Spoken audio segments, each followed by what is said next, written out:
Hello, I'm back with chapter 15. I made chocolate chip cookies this morning. They're very good. If I do say so myself. The chocolate is gooing out the bottom. Good stuff, but I have to wait till later because duty calls.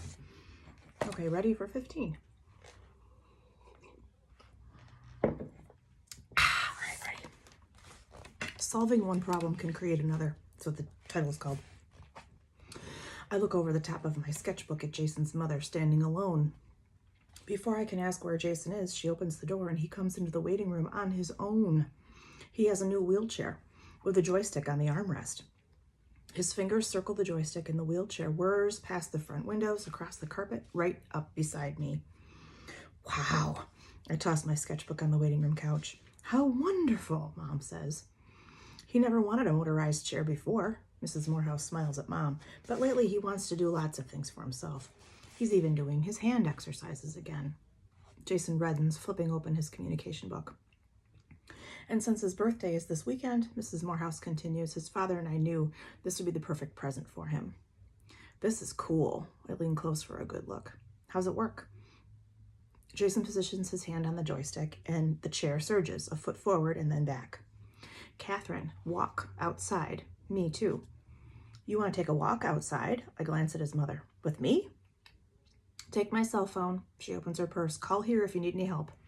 The phone number is on those business cards on the reception desk.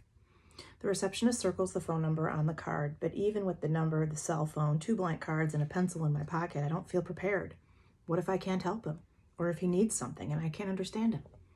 I hold the door open, and on his 4th try, Jason makes the turn around the doorframe. All the way down the ramp, I hold my breath, repeating slow, slow in my head like a prayer, so he doesn't go too fast and trip and fall. At the bottom of the ramp, I let my breath go in a relieved whoosh. Where to? Clusters of people stand near the shops, and the brick sidewalks look too bumpy and uneven for a wheelchair. I wish I could take Jason to Elliot's Antiques to show him all the bottles and the old things, and there's a long flight of stairs, and the aisles are too narrow for a wheelchair. Water, Jason taps. You need a drink? Go to water. Between the buildings, waves glitter in like sun diamonds. I scan the route for problems. Down the parking lot, watch out for broken tower in the sewer grate. Across the street, easy. Go to the driveway at Otis's Hardware and use the little ramp to the curb. A sharp turn, and down the sidewalk in front of Coastal Marine Supply. Looks good from there. After that, smooth paths run all the way to the waterfront park. Home free. I glance back to the clinic. Mom and Mrs. Morehouse wave from the window. Okay, but we can't stay long. Your mom will be mad if you miss speech. Whatever, speech. I walk beside the wheelchair and imitate speech woman. Well, Jason, I guess your day stinks, huh? Footsteps pound behind us, and 2 women jog by, one on each side of Jason and me. One of the women gives Jason a soft-eyed, pitying look.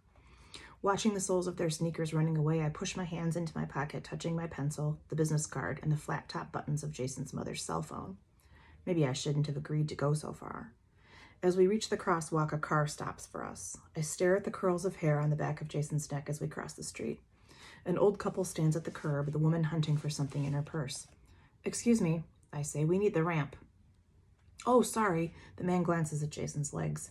They move on, and the woman is still searching in her purse. I walk ahead on the sidewalk, kicking away pine cones and rocks and sticks so his chair won't get stuck on them.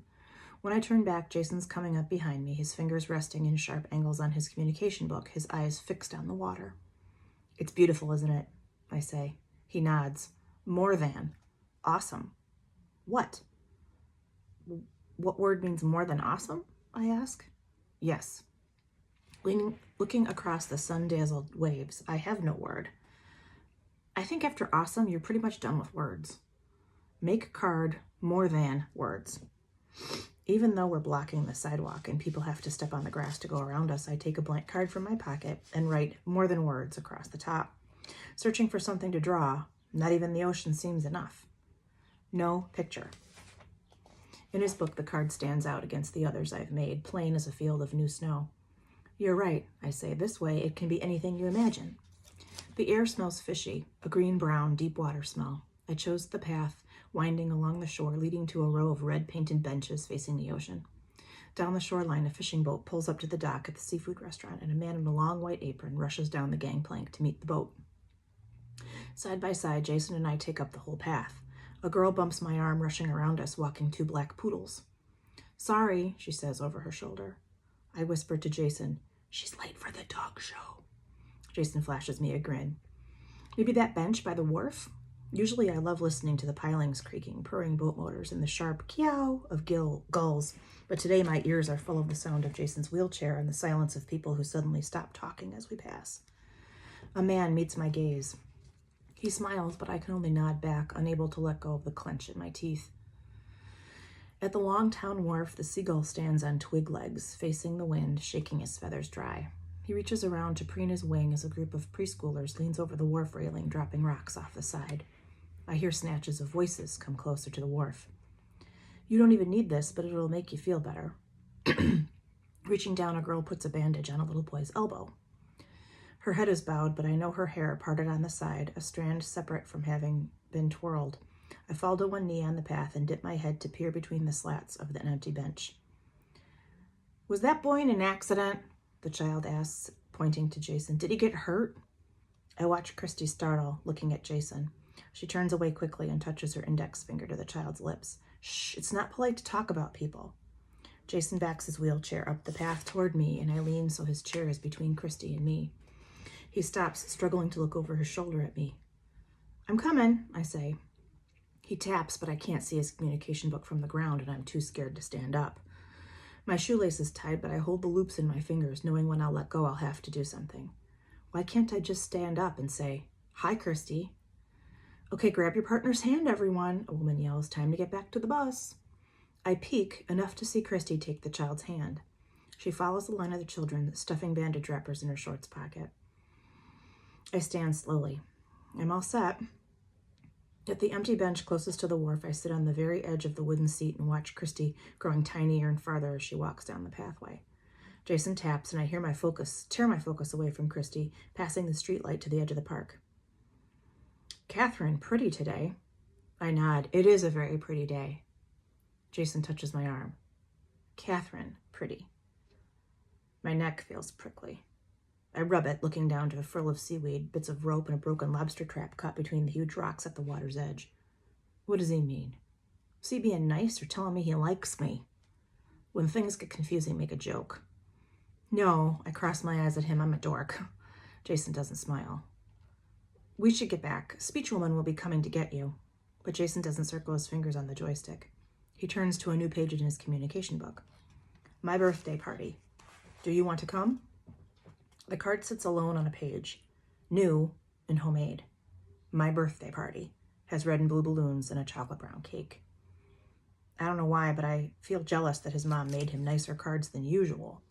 But that feeling mixes with sadness that he had to ask her to make these words so that he can invite me to his party. I tell myself it's a simple invitation to a birthday party, not a date. "Sure. When's your party?" "Saturday." My breath catches. "This Saturday?" Jason nods. "Is good?" "Yeah, it's great. No problem at all." Walking back to the clinic, a woman reading on the grass stares over the top of her book at Jason.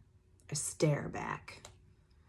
Even though I told Jason it was great that his party is on Saturday, it's more than great. It solves everything. Almost. That's the end of this chapter. Tune in again for chapter 16.